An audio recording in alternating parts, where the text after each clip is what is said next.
Hello everybody and welcome to the Enduro Elite Racing Series. This video is the novice driver orientation, so if you are watching this, thank you for signing up to race with us and I look forward to sharing the track with you. My name is Patrick Alex. I've been racing in the series for the past 4 years. I've been instructing and coaching drivers since 2020, and I've also been instructing this novice orientation for the past year, to which 0 novices for all of last year's season got into any infractions. So I'm very proud of that, and I hope that we can continue that level of performance for this season as well.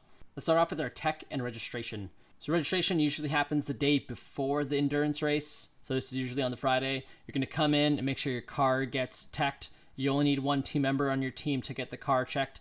And you will also receive a decal indicating that you've cleared all of the rules and your car is safe and good to go. Each driver must individually come in and register and make sure all of their gear is checked as well. That applies for the entire season, unless of course you change your gear. And as for crew members, it's a responsibility for drivers to make sure each crew member knows what rules pertains to them, especially in the hot pits, and we'll get into that a little bit more when we talk about pit procedures, so stay tuned and stay focused. Race day. Drivers' meeting is at 8 o'clock. They're going to call for the cars to enter the grid about 10 to 15 minutes before the race that starts at 9 a.m. Lunches for the corner marshals are going to be distributed throughout the day during the race on a hot track, and that's important to you as a driver because you need to know when there's a car that is delivering lunches ahead of you. Those cars will be displayed by a white flag. It is important for you guys to know you cannot pass any service vehicles on the track unless you are explicitly pointed by, and that can be done with an arm waving, that can be done with a turn signal. They have to point you by for you to pass a safety or emergency vehicle. The checker flag is dropped at 5 p.m. and if you know that you're on the podium for any of the classes in our series, head over to the podium and we'll make you part of the ceremony, take some pictures, and have a great time. Okay, now let's talk about fueling and pit lane procedures. If you're coming in for fuel, your pit stop must be 5 minutes plus your class breakout time. So for example, if the class breakout time, let's say for GT1 at Shannonville is 2 minutes long, then your pit stop time must be at least 5 plus 2 minutes. To time that pit stop, there's going to be a physical pit loop, and it's going to be noted by cones. So depending on which side you've set up your pits relative to the pit loop, you could be before or after the pit loop. That'll determine whether or not you're going to time from the pit loop to the starting line or the starting line to the pit loop.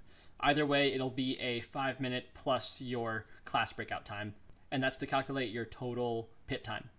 Teams must self-regulate, meaning it is your team's responsibility to time the duration that you're in the pits and from when you exit. If you exit too early, you will be black flagged to serve a drive-through penalty plus a time penalty for whatever time you are owed for your pit stop.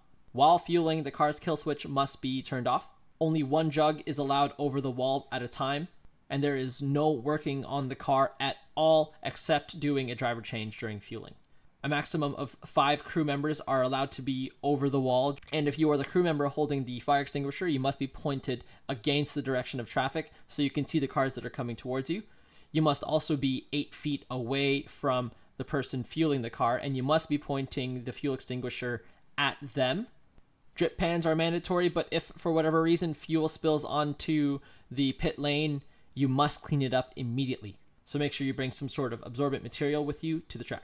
If you have to do any sort of repairs or work on the car in the pits, those repairs cannot exceed 30 minutes. Otherwise, you will have to take it into the paddock. If you're doing any work in the pits with the tire off the ground, there must be 1 jack stand under the car per tire that is in the air.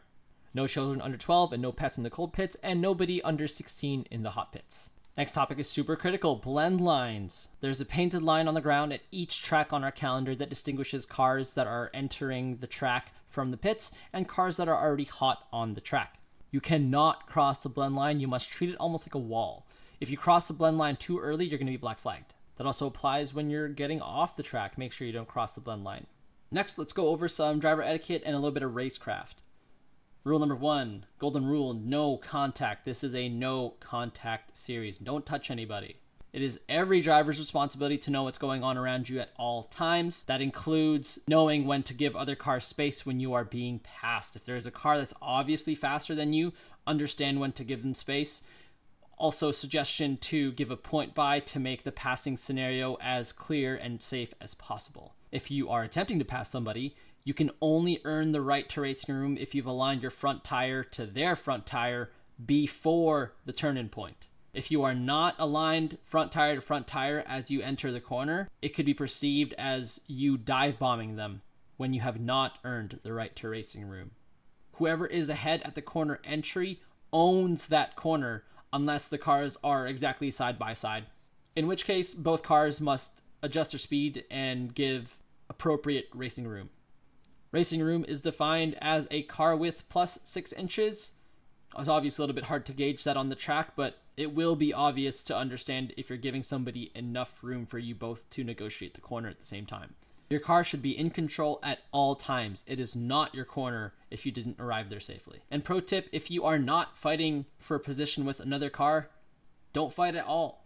There is no sense ruining an entire endurance race to battle somebody that might not be on the same lap as you, might not even be in the same class as you. If you're about to enter a corner with another car who's maybe not on your lap, not fighting for position, or not even in the same class as you, really consider if you need to fight at all. Because why would you want to risk it all just for one corner to be ahead of somebody else? If you finish passing somebody, make sure there's like an ample gap between you and the car behind you before you cut in front, just so you avoid the risk of like pit maneuvering yourself. Continuing the topic of driver etiquette, we should now discuss the vortex of danger. This concept is super important because it is basically the guideline for safe passing. So let's look at the image here and imagine you are the yellow car trying to make a pass on the orange car. The car ahead doesn't have that much field of view of yourself, and if they're looking in their side mirror, they're generally not looking in the side mirror for a super long time. They're probably looking up ahead at the track and at the corner, at the apex and the exit, so they're generally not going to see you. So they're going to initiate the corner and try to negotiate it, and you as a yellow car, if you try to dive on the inside of them, they would have never even seen you coming. And this incident will 100% be your fault if you're the yellow car. And this concept is why the series implements the rule of not earning racing room unless you've made wheel-to-wheel alignment before the point of corner entry. So keep outside of this vortex of danger. You can see it's this white triangle here. If you are in this area as the orange car starts to turn in, you're basically asking for a contact. The same rule applies when you're at the exit of a corner. If you're the yellow car and you're trying to pass the orange car on the outside, that car is already starting to track out and they cannot see you in the rearview mirror. They're probably looking ahead at something else, at their next reference point, whatever it may be. If you are the yellow car and you make contact with the orange as they're exiting the corner and you're behind, you have not earned the right to racing room. All this will be your fault.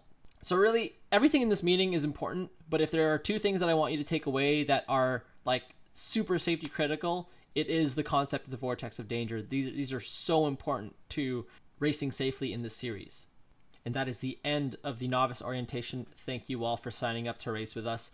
I look forward to making a lot of really fond memories with you all on the racetrack this season.